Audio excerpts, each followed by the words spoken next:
कोल्हापूर शहरातील गजबजलेल्या लक्ष्मीपुरी परिसरात आज मंगळवारी दुपारी भर दिवसा घडलेल्या एका धक्कादायक घटनेमुळे मोठी खळबळ उडाली।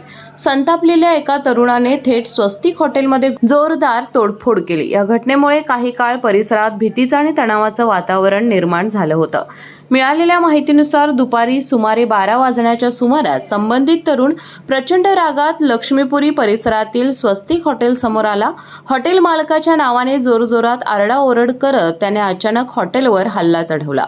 काही क्षणातच त्याने हॉटेलचा मुख्य बॅनर फाडून टाकला आणि समोर दिसेल त्या वस्तूंची तोडफोड करण्यास सुरुवात केली।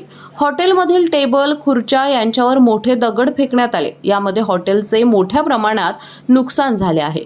एवढ्यावरच न थांबता तरुणाने काउंटरवर ठेवलेला संगणक तसेच इतर इलेक्ट्रॉनिक साहित्याचीही नासधूस केली। त्याचा आक्रमक आणि उन्मादी अवतार पाहून आजूबाजूचे दुकानदार आणि नागरिक घाबरून गेले होते। परिसरात बघ्यांची मोठी गर्दी जमली असली तरी कोणालाही त्याला रोखण्याची हिंमत झाली नाही। या गोंधळाची माहिती मिळताच लक्ष्मीपुरी पोलिसांनी तात्काळ घटनास्थळी धाव घेत तरुणाला ताब्यात घेतलं। पोलिसांच्या चौकशीत या तोडफोडीमागचं कारण समोर आलं।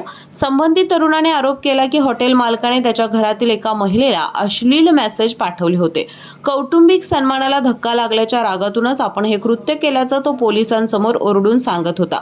दरम्यान हॉटेल मालकावर करण्यात आलेल्या आरोपांमध्ये तथ्य आहे का, संबंधित मेसेज नेमका काय होता याचा सखोल तपास पोलीस करत आहेत।